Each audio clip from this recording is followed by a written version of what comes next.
I'm Glenna Milberg, and only in South Florida kind of rundown this next hour, and we begin with a brand new law the governor signed late this week that paves the way to open the decades-old grand jury investigation that led to an initial deal for Jeffrey Epstein to avoid the consequences of child sex trafficking. A decade later, after a Miami Herald expose, New York federal prosecutors did what South Floridans would not: indict the now deceased billionaire financier for the network of rape and abuse that victimized and traumatized hundreds of young girls. One of them, now a woman, is here today. Haley Robson was in high school in West Palm when she was unwittingly recruited into Epstein's criminal enterprise 2 decades ago. And watch this week as the governor signed that law that may lead to some answers. Haley, it is great to have you on the program. Welcome. Thank you so much for having me today.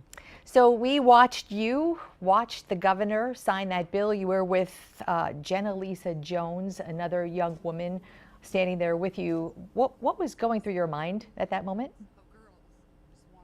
I was totally nervous standing next to the governor, obviously. I mean there was a lot of things that went through my mind. Mostly just how long we've waited for this moment, and just how I've prayed for this moment, and I've tried to manifest that moment for change, just to expose all the corruption that I think everybody involved and not involved knows that occurred during his plea bargain. You know, if somebody is not following this case, I mean, it's been 20 years. And there's so many twists and turns. The initial plea bargain was in Palm Beach, where you are right now. You know, we've heard since then, since the Miami Herald, years later, literally focused on it and unearthed so much more that eventually led to the New York charges. You know, you and so many other now young women who endured so much yeah, I mean, you're so brave, so courageous for going public and being public. Do you really think this eventually, when we see what's in those files, will this be closure for you? I definitely think it's gonna give me a lot more closure than what I expected or that I was even hoping for. There's, like I said, my journey was a lot different from some of the other victims, and I think that um, I was categorized in some places I didn't belong. And I've known all along that there's been corruption. I know this plea deal does not make sense. I definitely know there were hands in the pot in making this plea bargain successful.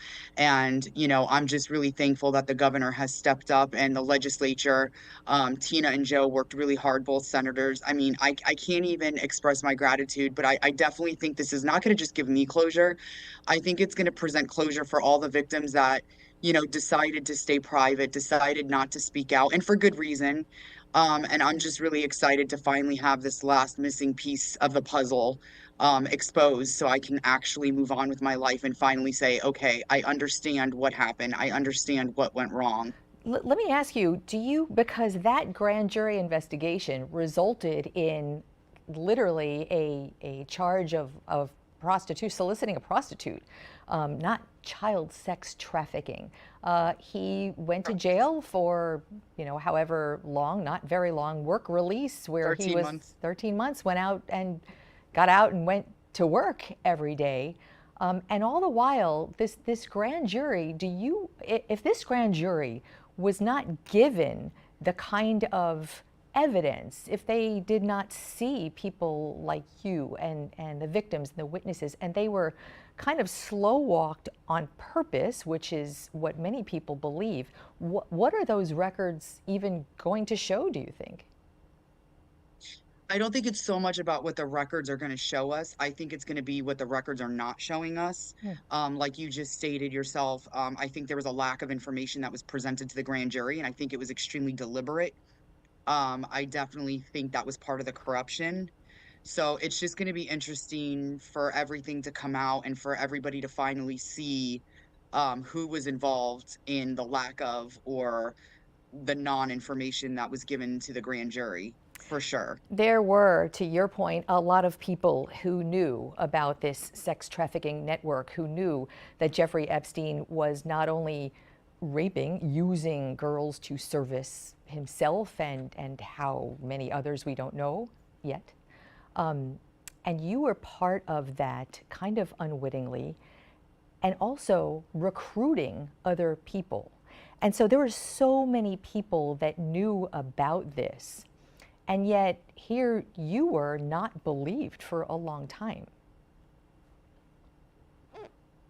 Yeah, that's that part. It definitely hits me in the heart. I think that there was a lack of, like I said, information that was being handled. I think the whole case from the very beginning was mishandled. I was mishandled. All the victims at one way or another were mishandled. A lot of misrepresentation as well. It's definitely difficult because I've been on both sides. I was sexually abused by Jeffrey Epstein, and then I was also persuaded to bring other girls to him, which in all fairness was a part of the abuse. We all did it. So I think, like I said, I think it's definitely a long time coming. I definitely think this is going to be vindication for specifically me, what's going to be or not be in those documents. I have always felt like I was partially targeted, which is why I wasn't given the same plea deal that some of the other women were given. And I definitely think that's something that I've known for a very long time. And when I say I've known that for a very long time, I mean it is a gut intuition. It is in my heart. There's just some things that I have an intuition about, and I feel like this is going to be so groundbreaking for sure. Absolutely. And, eventually, maybe, and the governor talked a little bit about this, maybe the New York grand jury files might somehow be made public. And I think then the public will really learn a lot more. What is next for Haley Robson? I've been advocating against human trafficking and sex trafficking for at least maybe 5 years. I've worked with multiple nonprofits, Human Trafficking Coalition of South Florida. I've done tons of speaking arrangements. You know, for me, it's just continuing my journey of healing, to keep speaking out against it, to keep telling my story, hopefully inspiring other young women who maybe find themselves in similar situations, on how to handle not necessarily the abuse, because that's more of a therapist. You're going to have to deal and cope with a therapist in order to find your healing, but more so how to get your life back on track.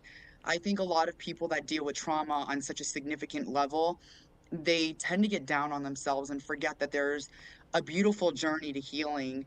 It is a tough journey, but there is such great opportunity, and your life doesn't have to be destroyed or damaged because of the trauma that you go through or that you endure. There is a success story for everybody out there, and I think what inspires me are people like Lisa Bryant, um, the governor, just really sticking it out there and helping us get this Mm. passed. Joseph Abruzzo, who I met, who was just amazing. We actually are going to be You know, talking about all of that with Senator Tina Polsky, who is going to join us next about that whole end of the story. Haley, you have been showing such courage. You're so brave, and now you're such a role model. And I'm so grateful you took the time to be with us today. thank you so much for having me. I really do appreciate your time. Thank you.